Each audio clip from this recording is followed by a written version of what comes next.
Okay, let's do this. In this video today, we are going to be looking at localization of function. This is a heifer of a bullet point. It really is. There's a lot to this, and it's probably going to take me quite a while to be able to actually get through all this. So let's make a start. Localization of function. You know what I'm actually going to do? I'm going to go to the spec to show you how much is needed for this bullet point. We're going to be looking at localization of function. We're going to be looking at lateralization of function. We're going to be looking at split brain research, for example. Maybe a couple of examples of that, as well as let's have a look. So this one just here, localization of function. Localization of function in the brain, hemispheric lateralisation, knowing the motor, somatosensory, visual, auditory, and language centres, which include Broca's and Wernicke's. You also need to know in this bullet point and the video about split brain research, as well as plasticity and functional recovery of the brain after trauma. So it's a hell of a lot of stuff to know. It's a hell of a lot of stuff to be able to go through in one video, but we persevere. So I'm going to go upstairs because I can hear a lot going on outside. So, localization of function, right? What we mean by this is essentially, well, actually, before we get into this, you need to know the brain is split into two hemispheres, a left hemisphere and a right hemisphere, and it's split using a corpus callosum. It's split by a corpus callosum. So a corpus callosum is essentially a bunch of fibers that run between the left and right hemisphere, and they're the only things to actually connect both the left and the right hemispheres. Women have a bigger corpus callosum than men, hence the reason they can multitask better. But essentially, anytime you move anything from your right, like for example, I know my right and left hands know where they are because of the communication between the corpus callosum. So don't do me a favor and not think of the brain as one organ. Think of it as two separate organs connected by a bridge of nerves called the corpus callosum. The theory of localization, which is what we're going to be looking at, is that specific regions in the brain have very specific jobs. It's not a case of globalization, which is an opposing theory, where the brain just does everything. The brain's so interconnected that you don't have areas for certain stuff. So we're going to be looking at the concept of localization, not globalization. And on the screen, you have some examples of localization. What I have done is I have made a voice note about the main lobes of the brain, and you do need to know the lobes of the brain. So you may want to log on to these slides. But if you have a look at the frontal cortex just here, the frontal lobe, that has localized functions such as intellect. Look at intellect. Right at the front of your brain. Right at the front of your brain is your intellect. Your activation, whatever bloody hell that means, right? Your creative thought right at the front of the brain. So that's essentially localization. Your visual functioning is done at the back of the brain. So localization is a theory. It's a theory, not necessarily a fact, that you do need to know about. Now, I'm not going to go through the four lobes of the brain. You probably want to log on to this or these slides and actually listen to these voice notes. You've got the frontal lobe just here. You've got the parietal lobe at the back on the top. You've got your occipital just there. Lastly, you've got the temporal on the sides. Temporal being the only one that isn't connected to each other. Right, so temporal's there. And you obviously have a left temporal and a right temporal. So what you need to know are the five technically key areas that the spec specifically asks you to know. And you need to know where they are. So the first one I'm going to go through is the motor cortex, which is at the posterior of the frontal lobe. You can see it just here. This pink slab just here is at the back of the frontal lobe. The motor cortex, you should know what the motor cortex does, given that we've looked at motor neurons already, but the motor cortex is mainly for skilled and voluntary movements. So, for example, me using my hands, I'm using my motor cortex. When I use my right hand, I'm using my left motor cortex. When I use my left hand, I'm using my right motor cortex. So the motor cortex is divided into the primary motor cortex and the non-primary, each responsible for different parts of planned movements. Now, are you going to get a question that specific? Absolutely not. But you do need to know that it is in the planning and execution of skilled and voluntary movements. Now, I guess one thing you probably do need to know as well is the top part of the brain is responsible for like the lower part of the body kind of thing, right? I'm going to show you. What I'm going to show you is a homunculus. I always forget how homunculus. I always forget how to spell it. There you go. So what I'm going to show you is a side of the brain. Best way to show you is to put it on the screen, obviously. Now, this right here, as you can see, is the cutout of the side of the brain. What this is all the motor cortex. These parts, as you can see, as you go further down the brain, that is what it is responsible for at that particular part. So, for example, look at how much of your brain is given over to your tongue. Quite a lot. Why? Because you need to move your tongue. That's you needing to move your tongue. Your hands need to be able to be incredibly flexible. As humans, they need to be incredibly flexible, mobile. Look at how much space is given to your hands, for example. So this is the idea of localization. Moving your neck. How do you move your neck? Moving your neck has a very particular location. Moving your hand has a look at that. Look at all that space there. Has a very local place in your brain. Moving your eyes has a particular part. So again, this ties into this concept of localization of function. So you need to know about the motor cortex and what it's for. The second one you need to know about here, I believe, is it's the somatosensory cortex. Sorry. So the somatosensory cortex is just behind, as you can see, it's just behind the motor cortex, but it's in a different lobe. The somatosensory cortex is at the anterior end of the parietal lobe. So it's at the front of the parietal lobe. And what the somatosensory cortex is for is interpreting incoming sensory information from all 5 of your senses. So all 5 senses feed into your somatosensory cortex. It's mainly tactile, right? Touch. It's mainly tactile information that is received here. But different parts of the somatosensory cortex will receive messages from different locations on the body, much like the motor cortex.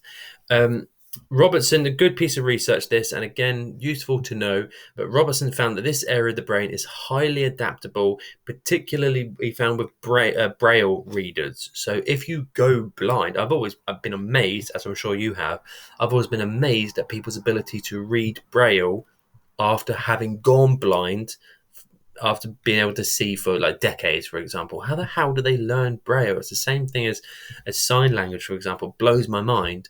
Actually, the brain is quite adaptable to learning in different ways.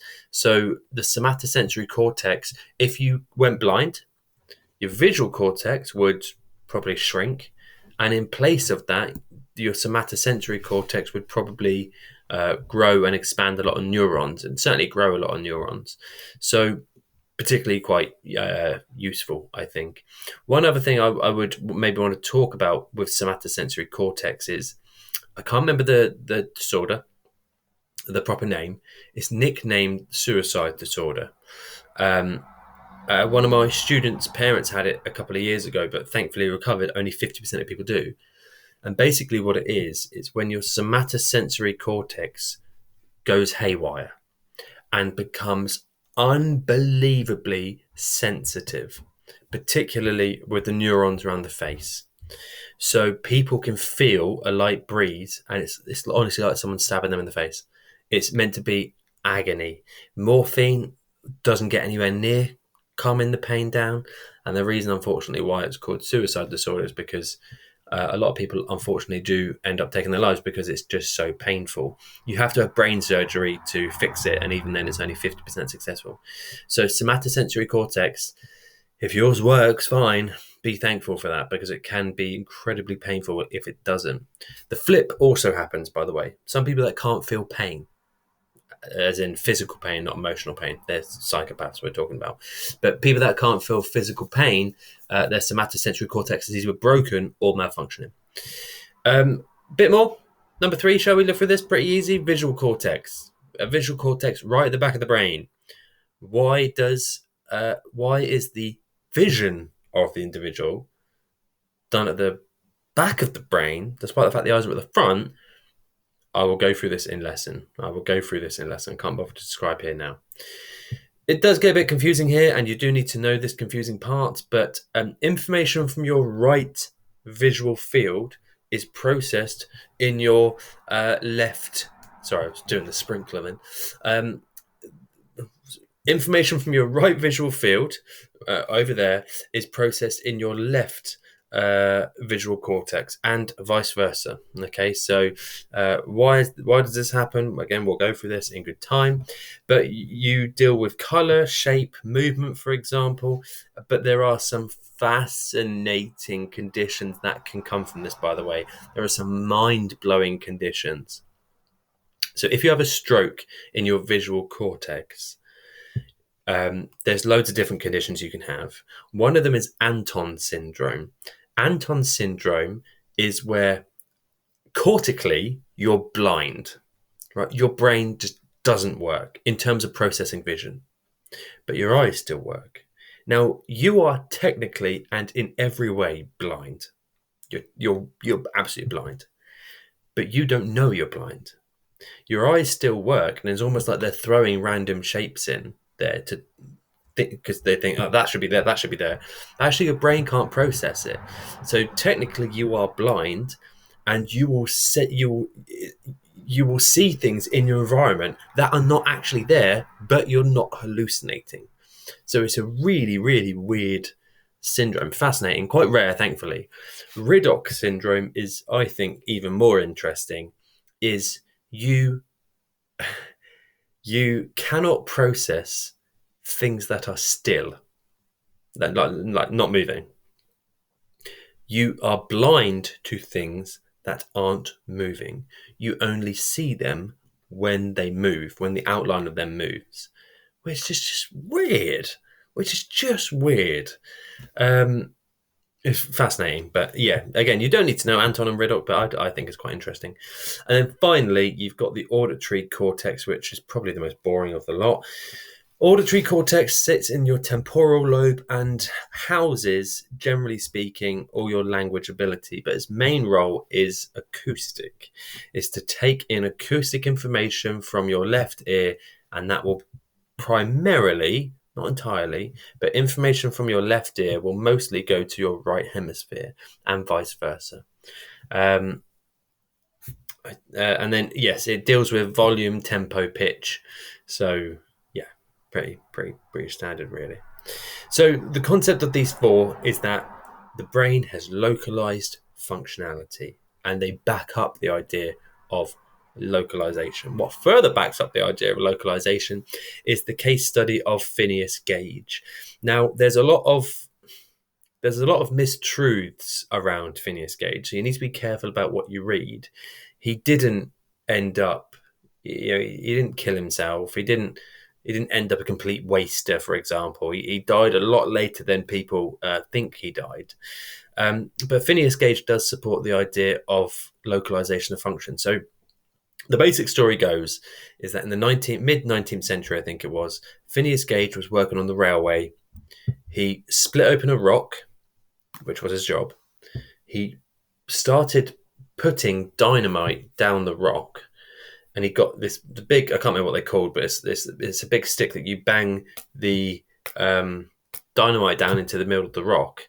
But unfortunately, a spark happened, the dynamite blew, and the pole, which unfortunately he was stood over, went straight through up in his left eye, cut through like a knife through butter and out the other side, and landed like 20, 30 feet away.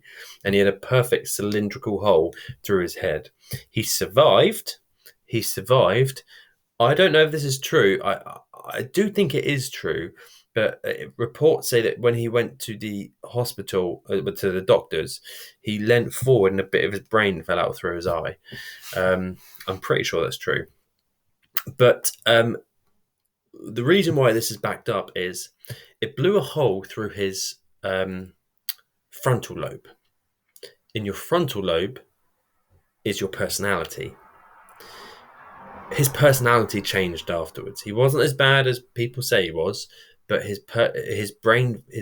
personality did change as a result because it had been damaged by pole. So this is examples. Again, I'm not going to go through this, but this is examples that actually these. If you have damage at a particular part of the brain, that will affect whatever function is there. And that is good evidence for localization. I'll say that again because I think it's quite important. Whatever part of your brain is damaged, that will have consequences for the function with which you have damage there. I could have phrased that so much better, to be honest. So that is part of your evaluation, I would say, for localization. But another part is just to highlight what we call the equipotentiality theory. The equipotentiality theory by Lashley kind of goes against full localization and says that some of the basic ones, maybe like movement, some basic sensory or motor functions, they are localized. Right? They are localized. But the higher mental functions like intelligence or creative thought or rational thinking, those higher order ones, which animals don't have but we have, they are not localized because they're so interconnected to different parts of the brain. So the equipotentiality is a halfway argument in which it says it's partly localized. It's not the whole brain is localized, which is what localization of function is suggesting. It's suggesting that some are localized and some functions are not. So it casts doubt on the theories about localization. Right. Another evaluation here, which I do want to go through. I haven't mentioned anything to do with sex so far. I haven't mentioned anything to do with sex. So this theory suffers from what we call beta bias. Beta bias is when there's no clear differences identified between the sexes. So is there a chance that men and women are different in their ability to be localized? We know men and women's brains are different. So the theory doesn't actually state anything. So a consequence of beta bias is that actually it may not be a full explanation about men and women, and maybe differing theories have to come out as a result.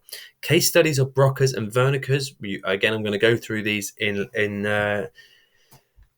lesson in a little bit more detail, but Broca's and Wernicke's case studies, separate case studies, you absolutely need to know that they actually support the idea of localization, particularly Lebel, or patient Tan, as he is known, Tan, and that obviously adds credibility, but it is incredibly biologically reductionist, right? This whole thing is biologically reductionist, which would be the third point I would want you to go for.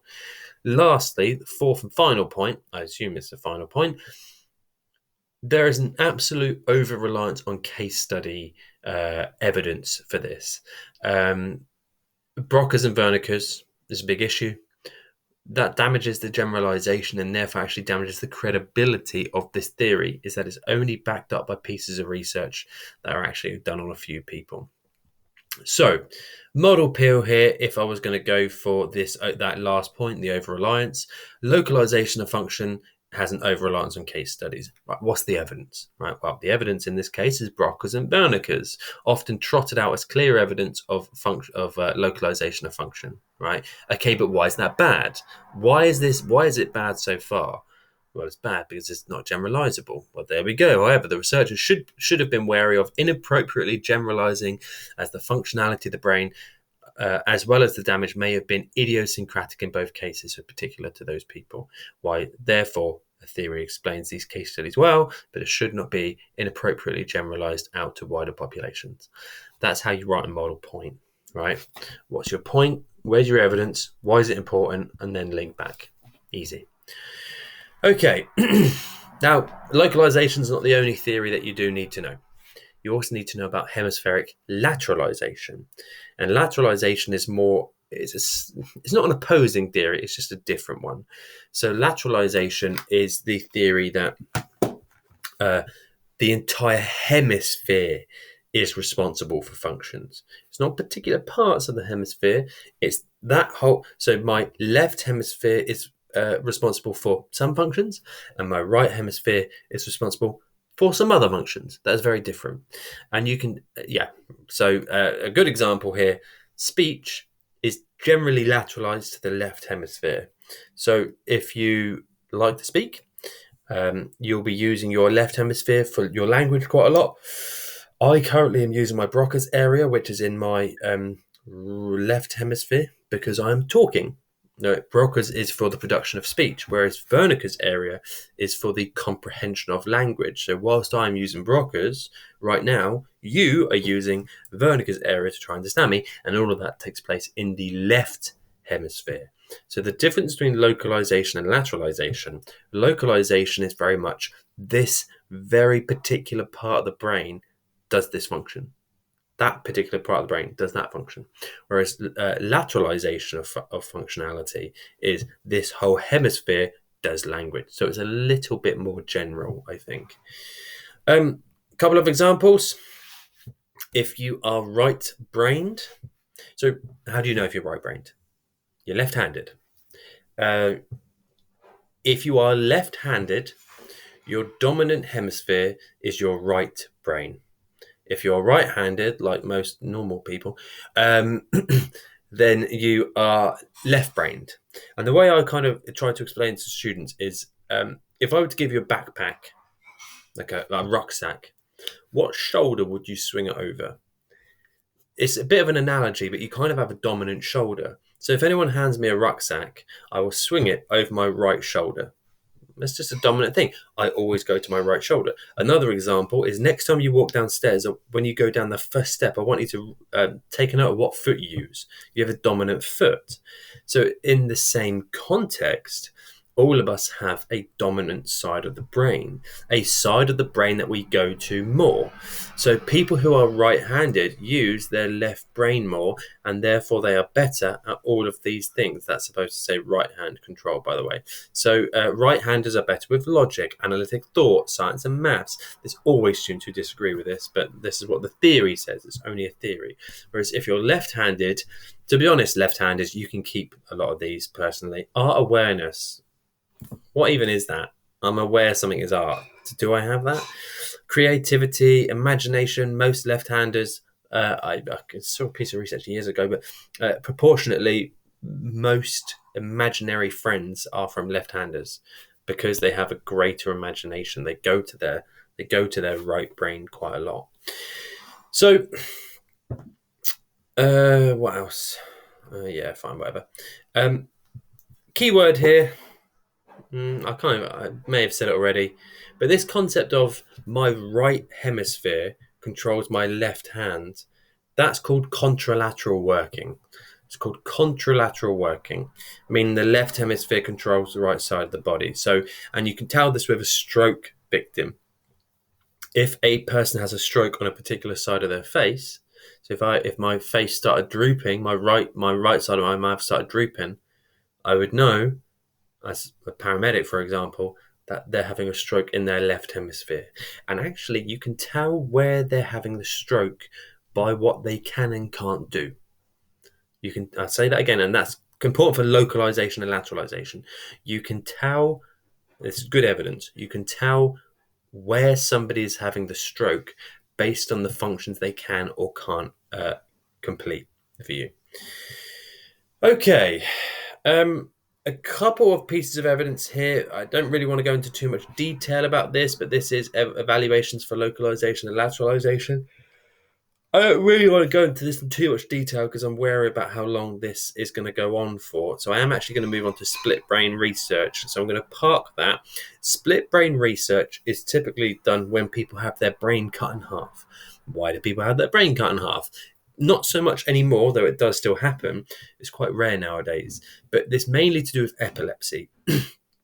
If you have epilepsy, you basically have a condition whereby neurons fire out in a tsunami-like wave, and every single neuron fires at once. Now, if your epileptic episode starts in your left hemisphere, if it spreads out, and reaches the corpus callosum, it will go into the right hemisphere and will have damage there, and will continue the stroke there. Not the stroke, sorry, the epileptic episode. So what some genius realised is that if you cut the corpus callosum, it's obviously last resort. If you're literally getting a scalpel and slicing someone's brain in half, so they're cutting right down the middle, so their right hemisphere cannot talk to their left hemisphere, their right hand doesn't know what their left hand is doing, you've essentially created two different brains, but it does stop the epilepsy because the epilepsy can't jump over the damage.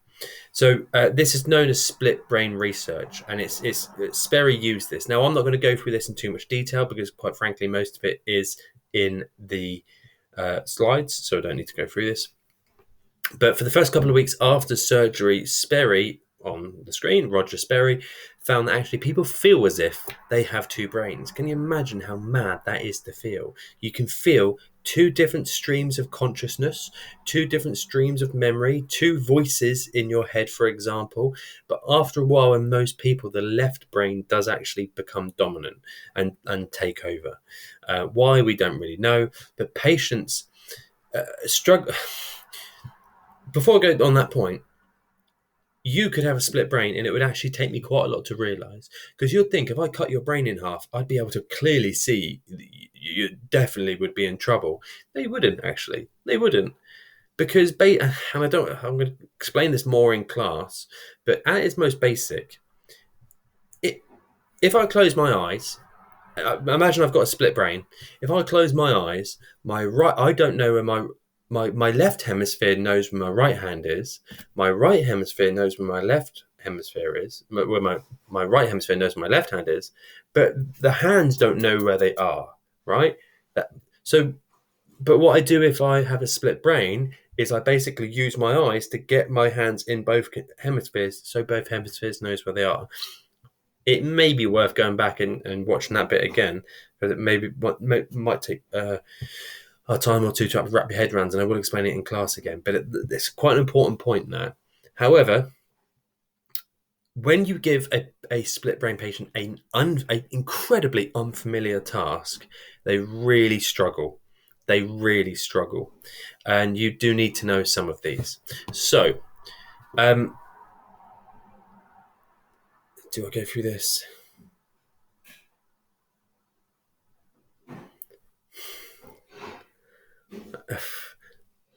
At its core, if you have a split brain, you can see the damage just there. Anything in your right visual field, so right of center, will go in your left hemisphere. Anything in your left visual field will go to your right hemisphere.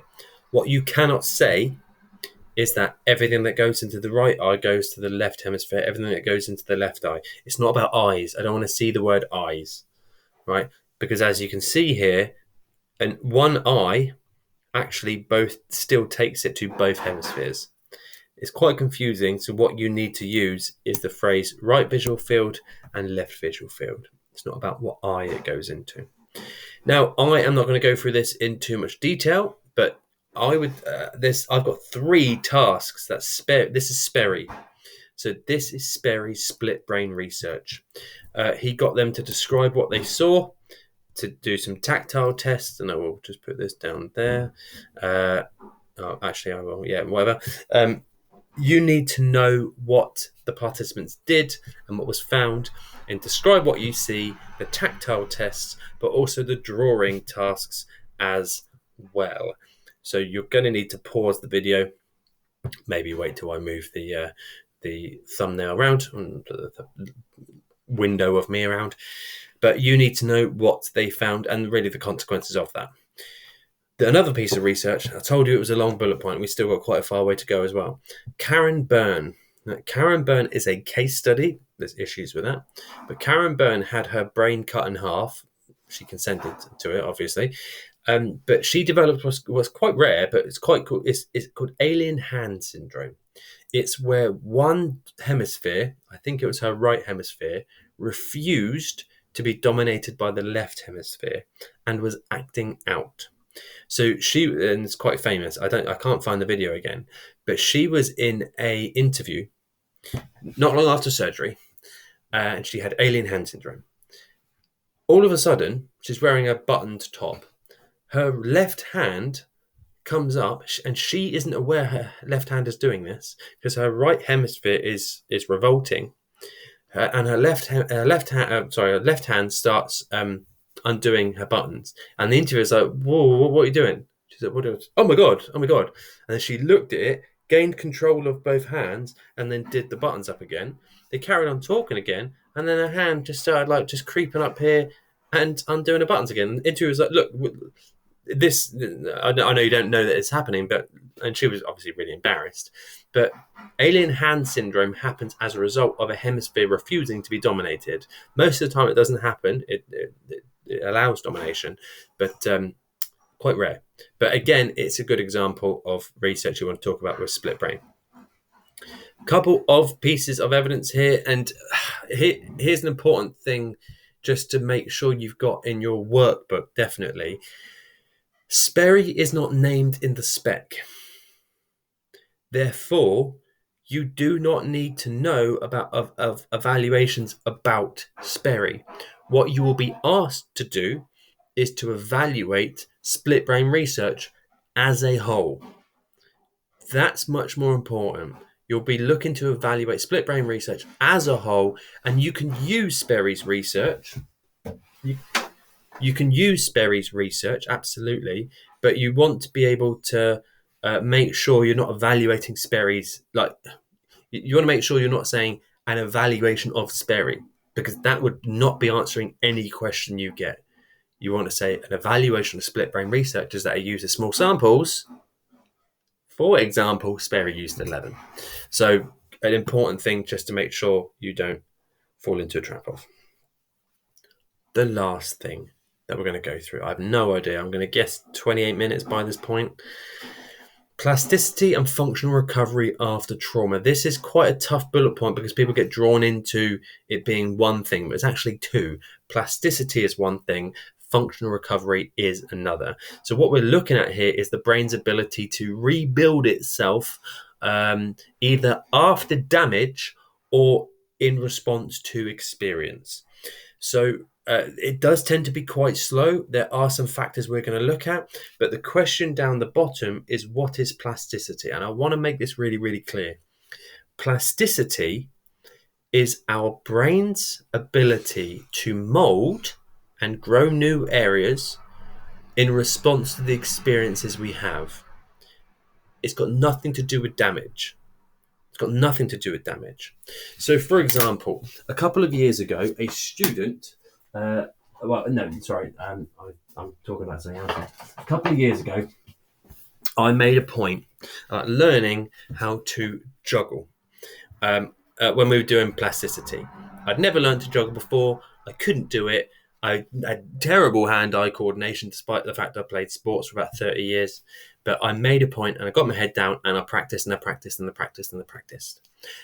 Over those couple of weeks, what happened to my motor cortex, which is responsible for skilled movements, my motor cortex started growing out neurons in response to what I was doing. That is plasticity. It's got nothing to do with damage. One of the balls didn't hit me on the head, for example. It's got nothing to do with damage. Plasticity is about the brain's ability to mold itself. When I was 7 years old, I started playing football with my left foot, which was my weaker foot. And I played and I played and I played and I played and I played. And now my left foot is actually better than my right foot, certainly more powerful and accurate. So if I do say so myself. So plasticity is the brain's ability to mold itself to the experiences we are doing. Functional recovery after trauma is the ability to recover after suffering trauma. So let's focus on plasticity a little bit more. As you can see here, is the brain's ability to change and adapt as a result of experience and new learning. So an old dog can learn new tricks. Researchers used to believe that plasticity only really took place up until adolescence, and that when you got to about 30 years old, you were unable to learn anything new. But that and the evidence was, people can learn languages, like different languages, a lot better when they're younger. Hence the reason we try to teach French to our 4-year-old kids. Our 4-year-olds, not your 4-year-olds. But it's just not true. So this concept was called experience expectant plasticity, but actually, as it says, more recent research has demonstrated that the brain continues, even at my old grand age, to create new neural pathways and alter existing ones, and that is called experience dependent plasticity. 2 terms you do need to know. Make sure you have them down. So this is where it gets a little bit technical, and I'm not going to be able to get everything inside this video. We'll try to explain more in the lessons. But as it says here, when you're younger, first few years of your life, your brain is growing phenomenally.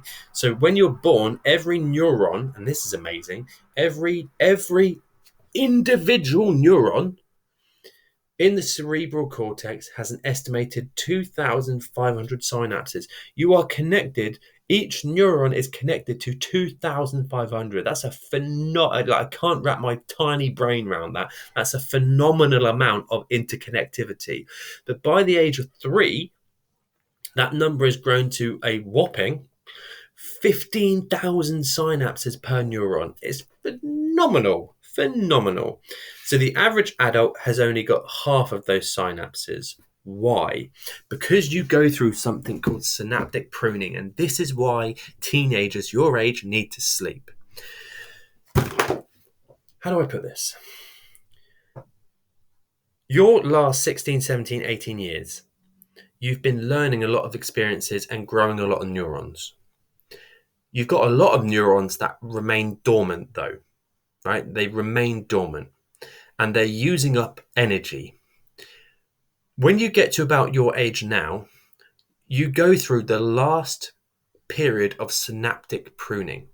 And what this is basically cutting unused neurons in order to allow more energy to go into the neurons you use quite a lot. For example, and I'm going to use this example later on, if I were to get this plant and this leaf here is dying, for example, it's still taking up energy. So what I would need to do is I would need to cut that leaf off and to allow more energy to go to the other ones. Now, the reason why you need to sleep and the reason why teenagers are quite tired is because their brain is trying to prune the unused synapses. And this is a form of plasticity. And this is why, by the way, at about your age, people get very good at what they've always been good at. So at your age, your ability to, say, play football increases exponentially because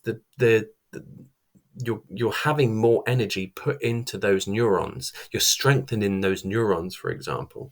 So synaptic pruning is quite important. If you don't get the sleep, you don't get the pruning, you're going to be crap at everything. So neurons that are used frequently develop stronger connections. I will use an analogy when we go through, but that's basically plasticity. So you've got synaptic pruning, you need to know. You've got Experience-dependent plasticity and experience-expectant plasticity you need to know as well as a definition of plasticity. But what I want to go through now is a little bit more of the functional recovery side of things. So if you were to take some damage in your brain. Now, again, this full of terminology, but these are the different types of recovery you can have. So this is a neuron and it works absolutely fine, right? This neuron. But B here has got some damage, as you can see. So what happens?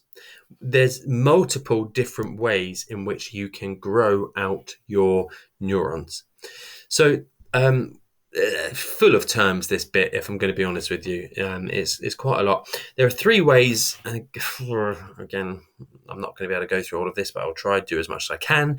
There are three ways in which the body, or the brain, can replace axon functioning after you've experienced some trauma. And by trauma, what we mean, by the way, is a stroke, some sort of brain damage, a lesion, maybe a blunt trauma to the head, increased brain stimulation. So if I were to, for example, take away one of your kidneys for a laugh, well, the other kidney will just up its functionality. If I were to take away one of your lungs, one of your testicles, one of your ovaries, one half of your brain even, the other side or the other half would just increase the amount of stimulation it has. Our body has an ability. It does raise the question why it doesn't produce this at a normal rate anyway, which I'm not going to go into. But your body does have an amazing ability to respond to damage. The other one is axon sprouting, which I want to go into in a little bit more detail. So axon sprouting is the brain's ability to build around damage and to reconnect with other damage. So as you can see here, this neuron has suffered some sort of injury. So there's two terms I want you to get, two different ways that you can sprout out axons. So you can have compensatory sprouting, where, as you can see, this neuron has died, but this neuron has compensated by actually joining up to a neighboring one. So this one is actually then finishing off the connection. So compensatory sprouting actually is a form of axon sprouting. You also have the ability to clear away the damage and rebuild the connection. Now, that's only going to happen on a couple of factors. This is only going to happen on a couple of factors. And these factors are here. If you persevere, you're going to build back quicker. We've all heard stories about, oh, you're never going to walk again. And then within 12 days, they're walking. The reason why they did that is because essentially they are persevering. If you give up and you go, oh, no, I can't do it. Well, then, sorry, that's not axons. You're not going to sprout new axons. So it's all about attitude. It's quite important. So if you are a persevering individual, if you avoid physical exhaustion and alcohol and stress, and these are environmental factors, if you're quite young and if you're female, that should say sex actually, if you're female, you're going to be most successful. The older you are, the slower your brain does recover. Unfortunately, we know this from strokes. If you're female, you will recover quicker, possibly because they persevere more than males. Males give up relatively quickly. So a few key terms there, like compensatory sprouting and regeneration. But then you've also got neural reorganization and neural unmasking as well. God, it's constant, isn't it? So let's go for, maybe I need to readjust these slides. I probably do. Yes, I tell you what, let's focus on neural unmasking then. So Danelli investigated an Italian boy who had half of his brain, or most of half of his brain taken out. But with intensive therapy, he could actually move a lot of the left hemisphere functions over to the right hemisphere. He was young and he persevered, and presumably he didn't drink that much alcohol because he was 2.5. So again, Danelli shows us that actually the brain can adapt to significant stress. Which is, by the way, that's basically neural reorganization, when you move functions over from a damaged part of the brain to an undamaged part of the brain. That is neural reorganization. Neural unmasking, Another term involves dormant synapses opening connections to compensate. Now, do you remember what I said about these dormant synapses that you cut off when you prune? If you still have some of those dormant synapses around, they can become active and take on some of the energy from the damaged parts of the brain. So it's a form of compensatory sprouting. Okay, 2 more terms, and then I think we're there.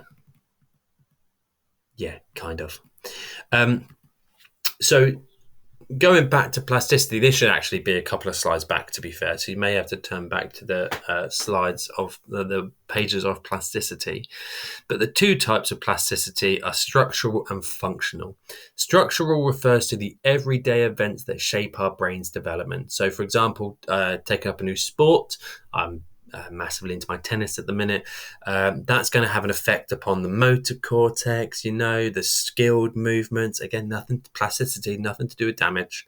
That is more to do with functional plasticity, which I don't really need to go into too much. In fact, then maybe I won't. So if you want the terms, go for all these terms for plasticity, all these terms for functional recovery. Do not get them confused. Do not get them confused, right? If the question asks you about functional recovery, don't talk about plasticity. If it asks you about plasticity, don't start wanging on about neural unmasking, because you're less likely going to get the marks. So the one piece of research you do need to know is Eleanor Maguire's 2000 study.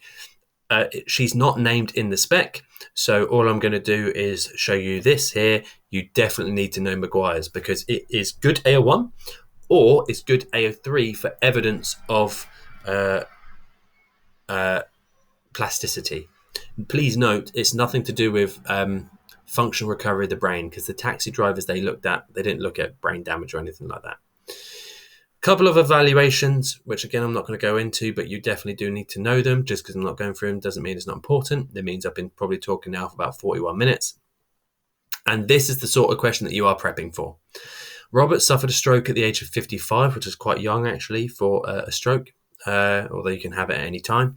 After the stroke, he was paralysed down his right side, demonstrating a stroke in his left hemisphere, though he could move his left arm and leg easily, suggesting that the right hemisphere wasn't actually impacted.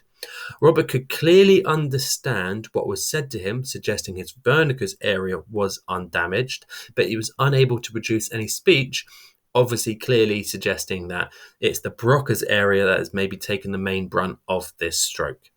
Your answer here would have to be 8 separate AO1 points about lateralisation and language centres, applying what you've just outlined to Robert for 4 marks, and then I would say personally 2 detailed, peeled and structured evaluations on lateralisation and or language centres. That would be how you'd write that essay, which is a toughie. A couple of other questions here. Feel free to pause and have a crack at them if you will, but that is everything. I'm going to guess it's 41 minutes. It's been going on for ages. There's a heifer of a bullet point, this one. It should be split into 3 separate bullet points in my personal opinion, but I hope that was useful. And as always, make sure you filled out your workbooks.